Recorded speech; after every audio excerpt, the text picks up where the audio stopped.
Everyone, welcome back to my channel EduMath by Mansi. In previous video, we have discussed miscellaneous exercise of chapter 1, in which we have discussed question number 1 to 4, and now I am going to discuss question number 5. Question number 5 is, show that if A is a subset of B, then C minus B is subset of C minus A. Okay. If we want to if we have two set x and y, and x is a subset of y if and only if x belongs, whenever x belongs to x implies x belongs to y.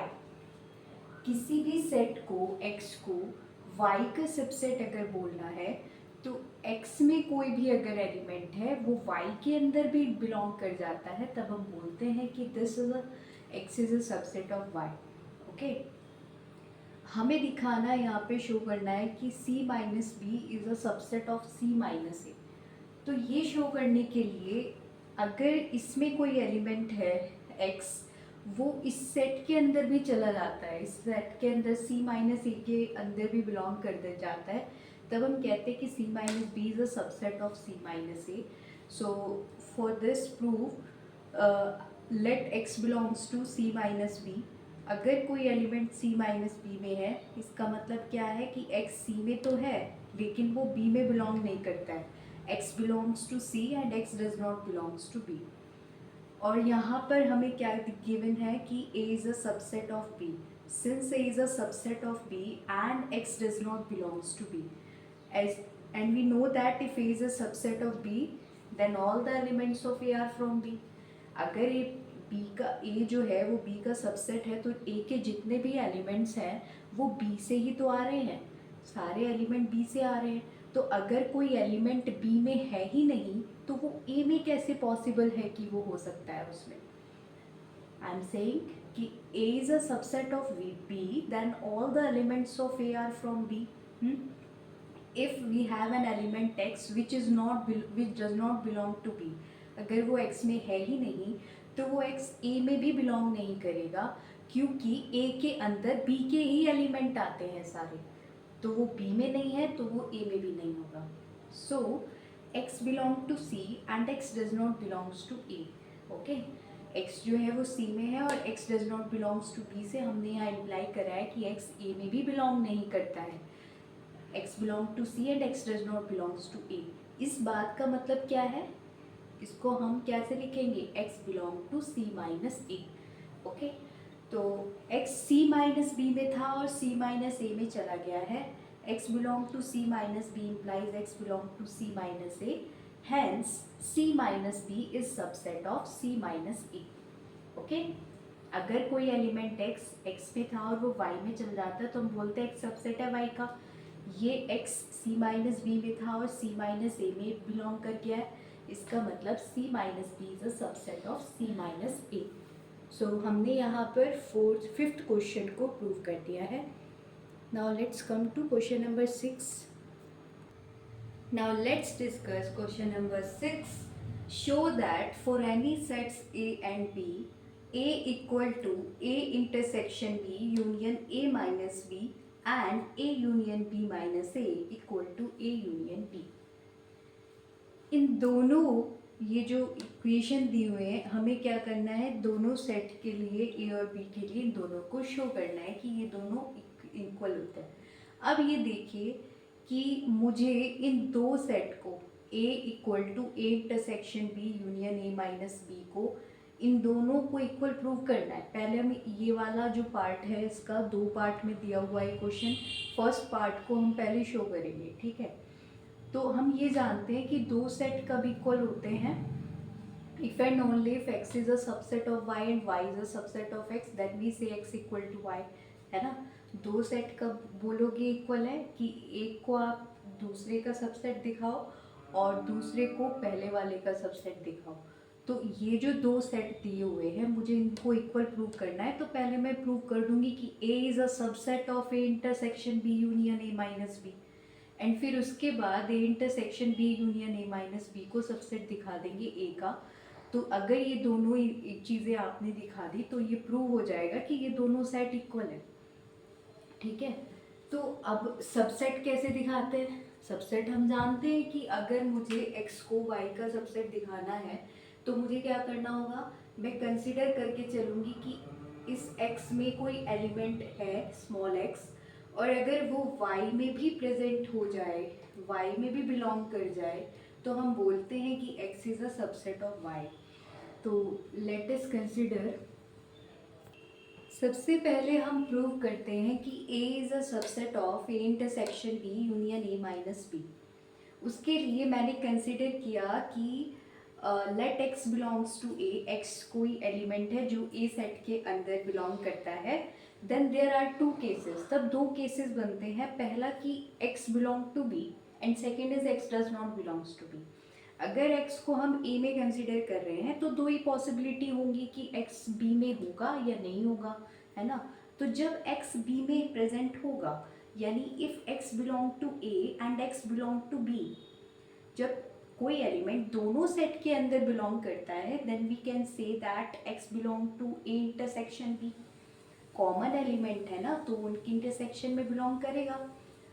And the second part is if x belong to A and x does not belongs to B, x A में belong करता है लेकिन x B में belong नहीं करता, तब हम क्या बोलेंगे कि x उनके डिफरेंस में belong करता है, means x belong to A minus B। Okay, तो हमने यहाँ पर x को A में कंसिडर किया था, और इन दो केसेस के हिसाब से जब x B में है और x B में नहीं है, तो अल्टीमेटली हमारे पास दो रिजल्ट निकल के आते हैं कि either x belong to A intersection B और x belong to A minus B। Okay, जब x A में है तो या तो x A intersection B में है या x A minus B में प्रेजेंट है। अब और वाला केस आ गया ना कि ये इसमें प्रेजेंट है या इसमें प्रेजेंट है, तो उनके यूनियन में आएगा। और का मतलब क्या होता है, यूनियन, और एंड का जब लग जाता है तो वहाँ इंटरसेक्शन होता है। तो यूनियन में आएगा, इसमें है और या इसमें है, तो उनके यूनियन में तो x प्रेजेंट करेगा ना। तो x belong to a implies x belong to a intersection b union a minus b।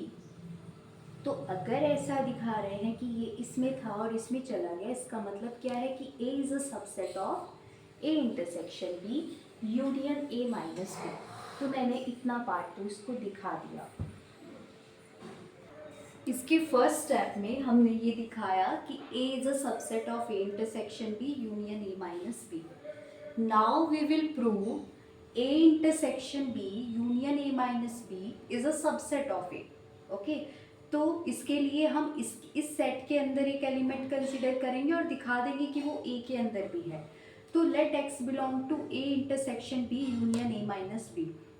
अगर कोई एलिमेंट दो सेट के यूनियन में, इसको आप एक सेट कंसिडर करिए A इंटरसेक्शन B को, और A माइनस B को एक सेट कंसिडर कीजिए, तो ये दोनों सेट के यूनियन में x आता है, तो या तो इसके अंदर होगा A इंटरसेक्शन B के अंदर या A माइनस B के अंदर होगा, है ना।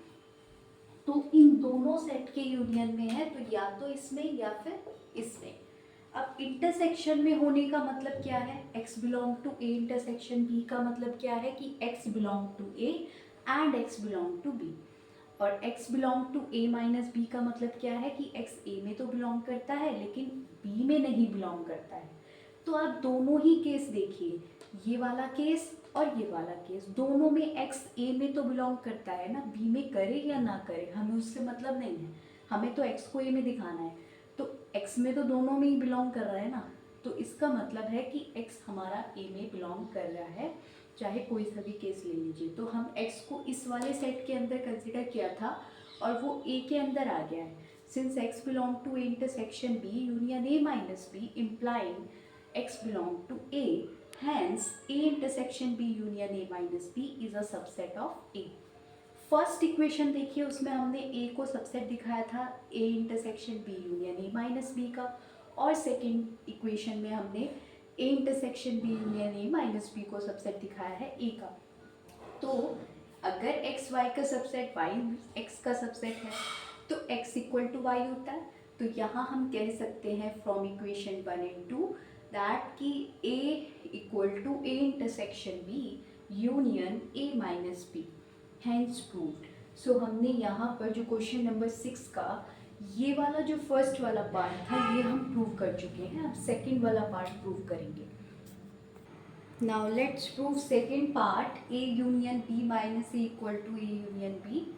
For this we have to show that A union B minus A is a subset of A union B and A union B is a subset of A union B minus A.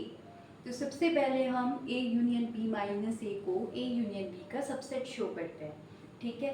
तो उसके लिए हमने क्या किया है कि हम इस सेट के अंदर A union B minus A के अंदर एक कोई एलिमेंट सपोज कर देते हैं कि X वो इसके अंदर बिलोंग करता है। अगर A को आप एक सेट है और B माइनस एक सेट है, दोनों सेट के यूनियन में X बिलोंग करता है। तो जब कोई एलिमेंट दो सेट के यूनियन में बिलोंग करता है तो या तो वो इस सेट के अंदर है या इसके अंदर है, यानी X या तो A में है या फिर आपका B माइनस A में बिलोंग करता है। तो X बिलोंग टू A और X अगर B माइनस A में है, इसका मतलब क्या है कि X belong to B and X does not belongs to A। अब देखो, अगर ये पूरा सेट जो मैंने ये राउंड ऊपर वाला है ये पूरा सेट B है, और इसके अंदर कोई ये छोटा सेट है A, अगर मैं बोल रही हूँ कि ये B माइनस A होगा, B में से ये पूरा A वाला पार्ट निकाल दिया हमने बाहर, तो ये जो शेडेड रीजन आपको दिख रहा है ये B माइनस A है ना। तो इस अगर कोई X B माइनस A में है तो वो आप देख रहे हो ये जो B सेट है उसके अंदर भी तो इन्वॉल्व है ना, उसके अंदर भी तो बिलोंग करता ही है, A के अंदर तो नहीं आ रहा ना, वो A से तो कोई मतलब नहीं है। तो X B में तो आ रहा है ना। अगर X B माइनस A में इस वाले जो शेडेड रीजन में अगर कहीं आ रहा है, A को भूल जाइए, इसको निकाल दीजिए बाहर, ठीक है। तो वो B के अंदर तो आएगा ही ना, क्योंकि B तो है ना ये ऑलरेडी। तो X बिलोंग टू A और X belong to B and X does not belongs to A।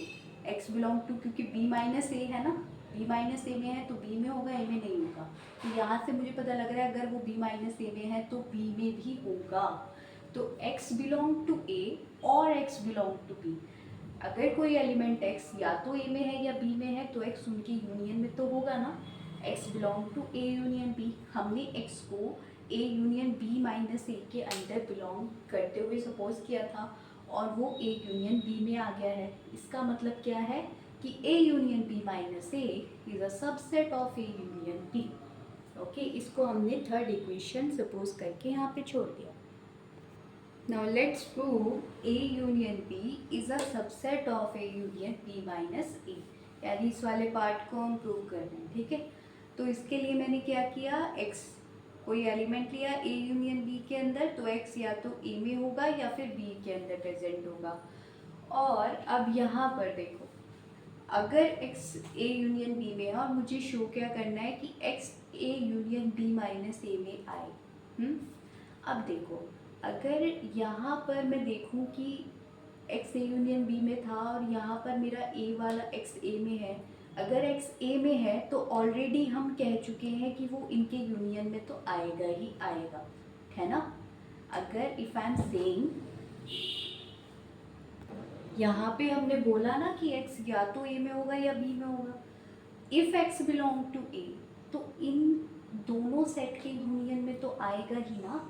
A union B minus A में X बिलोंग करेगा, क्योंकि यूनियन का मतलब ही क्या होता है कि अगर दो सेट का यूनियन है उनमें से किसी भी सेट के अंदर कोई एलिमेंट आगे प्रेजेंट है तो वो उनके जैसे यहाँ पर मैंने बोला कि X A में है तो उनके यूनियन में जरूर प्रेजेंट होगा, है ना।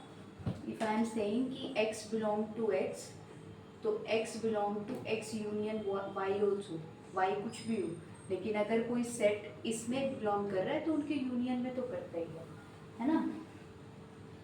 तो अब यहाँ देखो आप कि अगर X A में है तो चलो बिलोंग कर रहा है ये इसमें, यहाँ तक बात क्लियर है। लेकिन अगर X B में हुआ, if X belong to B, तो हमारे दो सब केसेस बनते हैं। First is X belong to A और X does not belong to A, कि अगर X B में है तो X A में हो भी सकता है और X A में नहीं भी हो सकता है।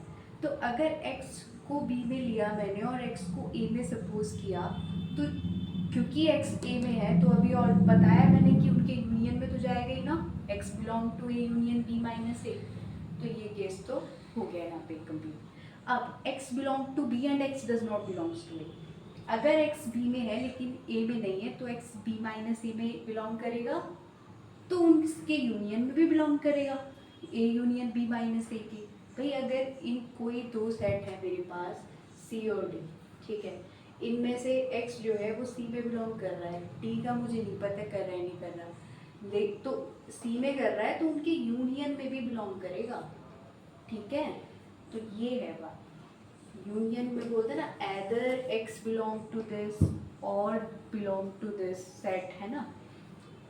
सो यहाँ पर हमने देखा कि चाहे x ए में हो चाहे b में हो, ये जा कहाँ रहा है, इस सेट के अंदर बिलोंग कर रहा है, x belong to A union b minus a. तो जब हमने x को ए यूनियन b में सपोज किया, तो यहाँ पे हमारे क्या निकल के आया कि x belong to A union b minus A, hence a union b is a subset of a union b minus A. So equation number third और इक्वेशन नंबर फोर्थ से हम यहाँ पर क्या कह सकते हैं कि a union b minus a equal to a union b. So in this way we have proved both these parts of this question number 6. Come to next question. Question number 7 करने से पहले मैं आपको कुछ सेट की properties बता रही हूँ।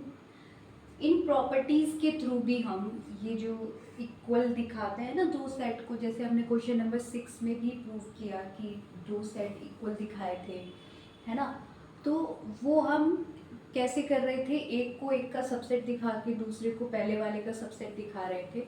उसकी जगह पर हम अगर प्रॉपर्टीज़ का यूज़ करें सेट की, तो उसके थ्रू भी हम ये सब प्रूव कर सकते हैं। तो दोनों ही सही हैं। पहले ये क्योंकि इसमें बोला प्रॉपर्टीज़ ऑफ सेट से दिखाना है, तो यहाँ पर आपको स्ट्रिक्ट कर दिया है कि भाई इसको प्रॉपर्टीज से दिखाओ। तो आपको कुछ प्रॉपर्टीज़ हैं, लॉ हैं जो आपको ध्यान रखने हैं। जैसे कि पहला लॉ है कि A intersection B equal to B intersection A होता है, जिसे हम कहते हैं कॉम्यूटेटिव लॉ। यानी ए का इंटरसेक्शन आप बी के साथ कीजिए या बी का इंटरसेक्शन ए के साथ कीजिए, बात एक ही है। ये कुछ ऐसा ये है कि आप 2 में 3 ऐड करो या 3 में 2 ऐड करो, बात एक ही होती है। तो ऐसा ही ये लॉ है।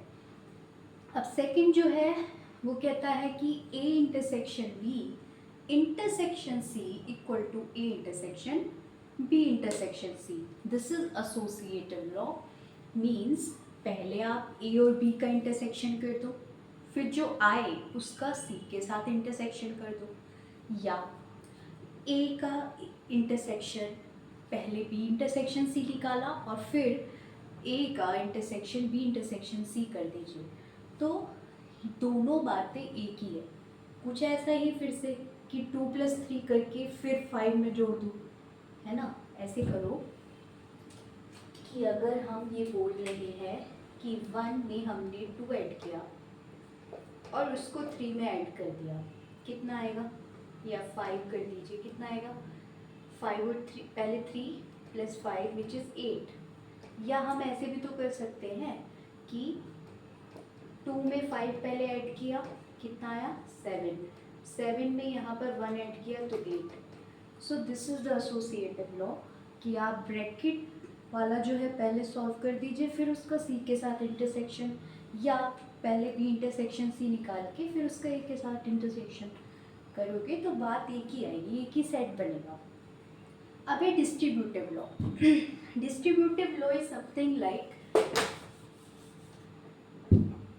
2 - 1 + 1 दिस टाइप कि पहले हमने क्या किया, अंदर जो ये सेट है उसका यूनियन किया और फिर यहाँ पर बाहर क्या है, इंटरसेक्शन, माइनस प्लस टाइप समझो।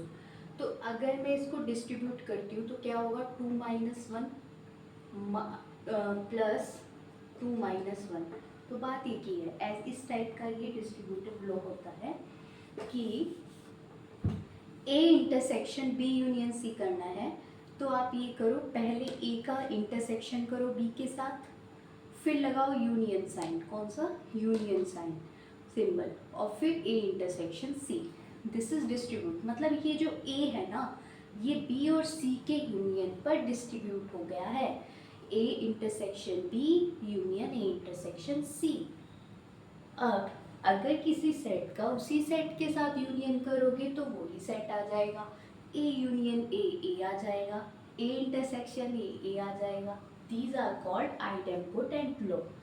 ओके, तो ये प्रॉपर्टीज थी जिसके बेसिस पर हम अब क्वेश्चन नंबर 7 करेंगे।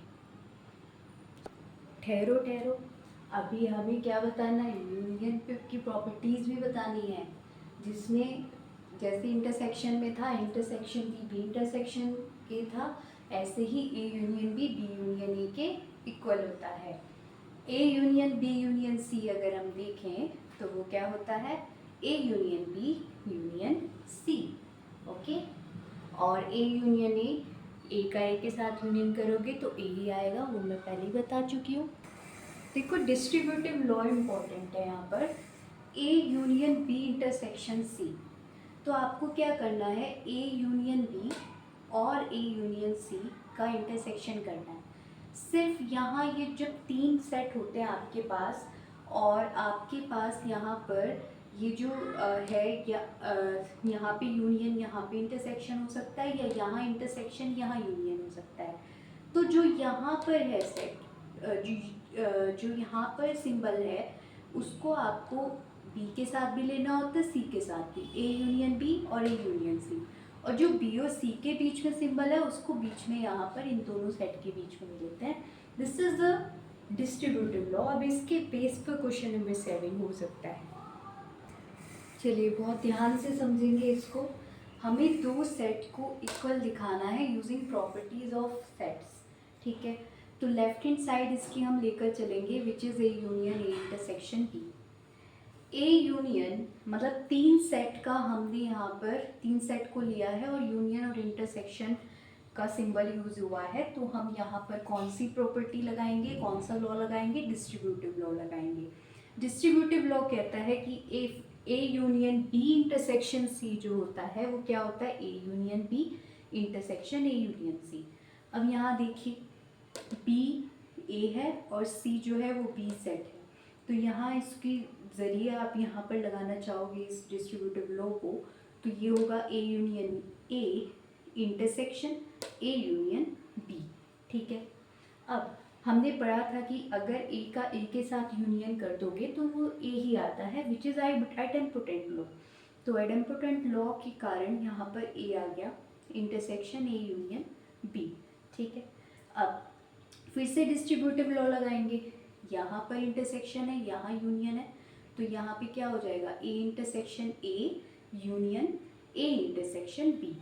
ओके, ए इंटरसेक्शन ए क्या होगा, ए होगा आइडेम्पोटेंट लॉ की वजह से, यूनियन ए इंटरसेक्शन बी। ठीक है, अब यहाँ देखिए 2 सेट का यूनियन हो रहा है, ए सेट का और ए इंटरसेक्शन बी सेट का यूनियन हो रहा है।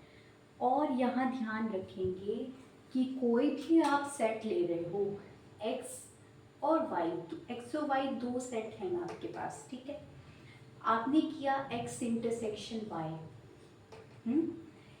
किन्हीं भी 2 सेट का इंटरसेक्शन खुद सेट्स का सबसेट बनता है। एक्स इंटरसेक्शन वाई एक्स का सबसेट है और एक्स इंटरसेक्शन वाई वाई का भी सबसेट होगा। ये प्रॉपर्टी आप याद रखेंगे कि कोई भी 2 सेट ले लीजिए ए और बी, उनका इंटरसेक्शन कीजिए तो वो खुद ए का भी सबसेट बनते हैं और बी का भी सबसेट बनता है। यानी A intersection B is a subset of A intersection B is also a subset of B. Okay, तो अगर कोई सेट ऐसा है जो सबसेट बन रहा है ए का और उसका ए के साथ ही यूनियन कर रहे हो, तो यूनियन में क्या होता है, जो इसके एलिमेंट हैं और इसके एलिमेंट हैं वो सारे एलिमेंट इसके उस सेट के अंदर आ जाएंगे।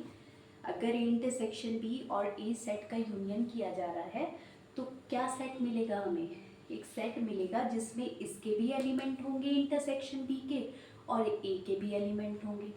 अब क्योंकि हम कह रहे हैं कि ए इंटरसेक्शन बी के एलिमेंट तो ए से ही आ रहे हैं क्योंकि ये इसका सबसेट है, तो ए इंटरसेक्शन बी के एलिमेंट भी ए से आ रहे हैं, ए के एलिमेंट खुद ए से आ रहे हैं और दोनों का यूनियन कर रहे हैं, तो अल्टीमेटली ए के ही तो एलिमेंट हुए जो सेट के अंदर आएंगे, यानी कि जो सेट बनेगा वो आपका ए ही होगा।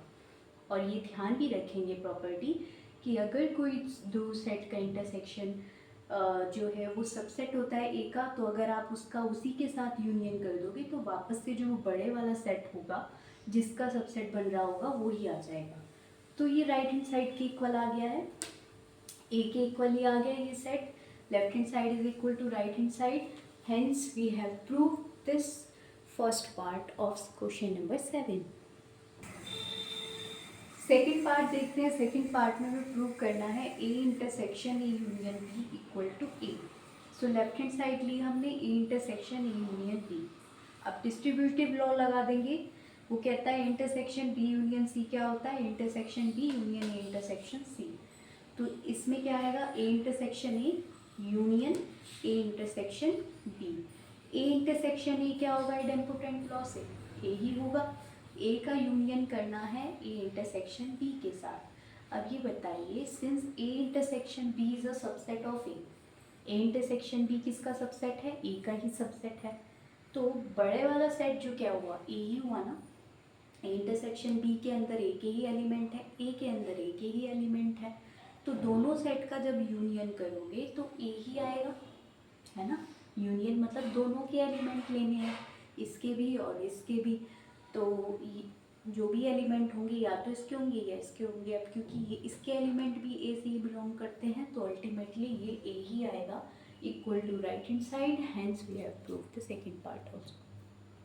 Question number 8 is saying show that A intersection B equal to A intersection C need not imply B equal to C। तो हमें ये प्रूव करना है कि दो सेट हैं ए इंटरसेक्शन बी और ए इंटरसेक्शन सी, इनको इक्वल, ये इक्वल है ऑलरेडी, है ना। हमें बताना है कि ये ज़रूरी नहीं है कि अगर ऐसा हो रहा है तो बी इक्वल टू सी आएगा ही। तो जब ऐसा है कि हमें इसको फॉल्स प्रूव करना है, मतलब ये इससे इम्प्लाई नहीं होता है, तो हमें एक काउंटर एग्जाम्पल देना होता है। तो हम एक काउंटर एग्जाम्पल बनाया जिसमें ए को हमने सपोज किया जिसमें एलिमेंट है 1 और 2, और बी एक सेट सपोज किया जिसमें एलिमेंट है 1 और 3, और सी एक सेट है जिसमें एलिमेंट है 1 और 4। ये सेट मैंने ऐसे बनाए हैं कि इन दोनों जैसे ये ए और बी का इंटरसेक्शन, ए और सी का इंटरसेक्शन में निकालूँ तो उनमें जो एलिमेंट आए वो दोनों सेट इक्वल बन जाए। इस तरीके से मैंने इनका सपोज किए हैं ये ए बी सी। तो यहाँ पर ए इंटरसेक्शन बी क्या आ रहा है, दोनों में कॉमन एलिमेंट क्या है 1, ए और सी में कॉमन एलिमेंट क्या है 1। तो ए इंटरसेक्शन बी और ए इंटरसेक्शन सी इक्वल आ रहे हैं, दोनों सेट इक्वल हैं, but B is not equal to C. B set अलग है, सी सेट अलग है। तो if A intersection B equal to A intersection C then it is not necessary that B equal to C। जरूरी नहीं है कि B equal to C होगा अगर A intersection B equal to intersection C के equal है। Question number 9 है let A and B be two sets if A intersection X equal to B intersection X equal to empty set। यानी A intersection X भी empty set है और B intersection X B empty set हमें given है, और साथ में क्या दिया है कि A union X B union X के इक्वल है for some set X. X कोई सेट है जिसका ए के साथ भी यूनियन और बी के साथ भी यूनियन किया तो दोनों सेट इक्वल आते हैं। हमें शो क्या करना है, ए इक्वल टू बी, ठीक है। तो इसको दो पार्ट में यहाँ पर मैंने स्प्लिट करके बताया। देखो क्या क्या चीज़ें करनी है इस क्वेश्चन के लिए। A union X equal to B union X. A union मतलब दो पार्ट है इसके, मैं उनको साथ साइड बाय साइड बता रही हूँ। A union X equal to B union X, A union X equal to B union X हमें गिवन नहीं है, ठीक है। तो इस साइड तो हमें डिस्ट्रीब्यूटिव प्रॉपर्टी लगानी है दोनों ही साइड, बट यहाँ पर क्या करना है, हमें इस सेट का ए के साथ इंटरसेक्शन लेना है और इस सेट का यहाँ पर हमें बी के साथ इंटरसेक्शन लेना है दोनों ही साइड। सो यहाँ हुआ A intersection A union X equal to A intersection B union X. जब हम डिस्ट्रीब्यूटिव प्रॉपर्टी लगाएंगे तो क्या होगा, A intersection A union A intersection X, A intersection B union A intersection X. अब ए इंटरसेक्शन एक्स क्या होगा idempotent law से, A intersection X equal to A union A intersection X, and this is same जैसे लिखा है ऊपर, A intersection B union A intersection X. अब हमें गिवन क्या है कि A intersection x empty set है, तो मैंने इस ए इंटरसेक्शन एक्स की जगह क्या लिख दिया, एम्प्टी सेट। यहाँ पर भी यही किया है, ए इंटरसेक्शन एक्स की जगह क्या लिख दिया है, एम्प्टी सेट। अब हम एक प्रॉपर्टी जानते हैं कि एम्प्टी सेट के साथ किसी भी सेट का यूनियन कर दीजिए, वो सेट खुद ही आ जाता है। ए का एम्प्टी सेट के साथ यूनियन करोगे तो क्या आएगा, ए आएगा। ए इंटरसेक्शन बी का एम्प्टी सेट के साथ यूनियन करोगे तो क्या आएगा, ए इंटरसेक्शन बी आएगा। तो यहाँ से हमें क्या मिला कि ए जो है वो ए इंटरसेक्शन बी के इक्वल है, इसको फर्स्ट इक्वेशन मान लेंगे, ठीक है। अब यहाँ आते हैं, A union X equal to B union X. अब क्या कीजिए, बी के साथ इंटरसेक्शन लीजिए और डिस्ट्रीब्यूटिव प्रॉपर्टी लगाइए, B intersection A union X equal to B intersection B union X, okay. फिर डिस्ट्रीब्यूटिव लॉ लगाने के लिए B intersection A union B intersection X equal to B intersection B union B intersection X. B intersection A union B intersection X क्या है, empty set, उसकी जगह यहाँ पर लिख दिया B intersection B, idempotent law से बी ही आता है, और बी इंटरसेक्शन एक्स की जगह वापस से एम्प्टी सेट लिख देंगे। अब किसी भी सेट का जब हम एम्प्टी सेट के साथ यूनियन करते हैं तो वो सेट खुद आ जाता है, यानी बी इंटरसेक्शन ए खुद आ जाएगा और बी यूनियन एम्प्टी सेट यहाँ पर बी आ जाएगा। और एक प्रॉपर्टी हम जानते हैं कि A intersection B B intersection A के इक्वल होता है। ये कौन सा लॉ होता है, कॉम्यूटेटिव लॉ होता है कि आप ए का बी के साथ इंटरसेक्शन कीजिए या बी का ए के साथ इंटरसेक्शन कीजिए, दोनों इक्वल होते हैं। तो मैं इस बी इंटरसेक्शन ए की जगह पर क्या लिख सकती हूँ, बी इंटरसेक्शन ए की जगह पे हम लिख सकते हैं A intersection B. So A intersection B जो है वो किसके इक्वल आ गया, यहाँ पर बी के इक्वल आ गया। फर्स्ट इक्वेशन में ए किसके इक्वल था, ए इंटरसेक्शन बी के इक्वल था। सेकेंड इक्वेशन में इंटरसेक्शन बी किसके इक्वल है, बी के इक्वल है। तो यहाँ हम देख रहे हैं, तो फर्स्ट और सेकेंड इक्वेशन से ए इक्वल टू क्या आ जाएगा, बी के इक्वल आ जाएगा, है ना, क्योंकि ए इंटरसेक्शन बी ए के भी इक्वल है और बी के भी इक्वल है, तो ए और बी भी आपस में इक्वल हो जाएंगे। Hence we have proved question number 9।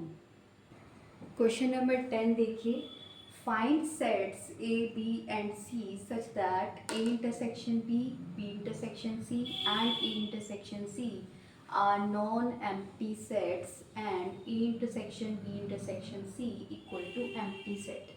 तो हमें तीन सेट A, B और C निकालने हैं कि जिससे A intersection B non empty रहे, यानी कोई एम्प्टी सेट ना आए, B इंटरसेक्शन C भी एम्प्टी सेट नहीं आना चाहिए और A इंटरसेक्शन C भी एम्प्टी सेट नहीं आना चाहिए।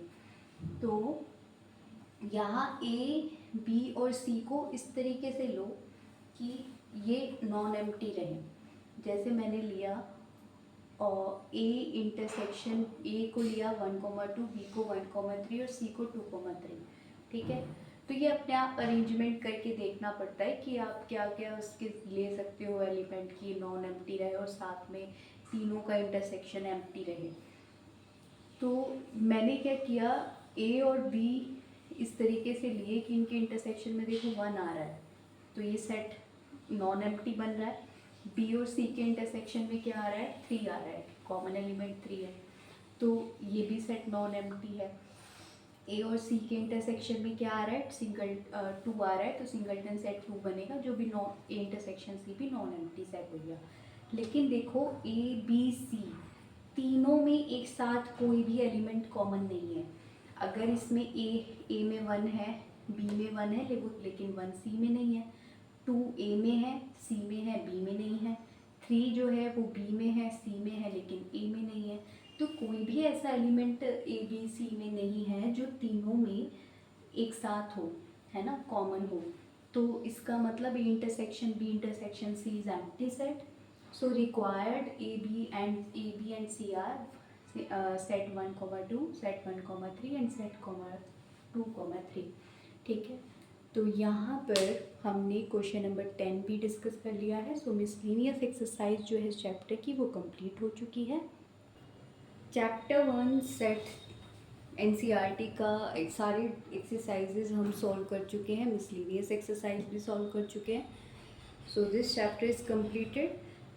In next video we'll start next chapter 2, relation and function. Thanks for watching and keep learning, keep growing. Please like, share and subscribe this channel if you are finding this channel helpful for class 11 maths. Thank you so much.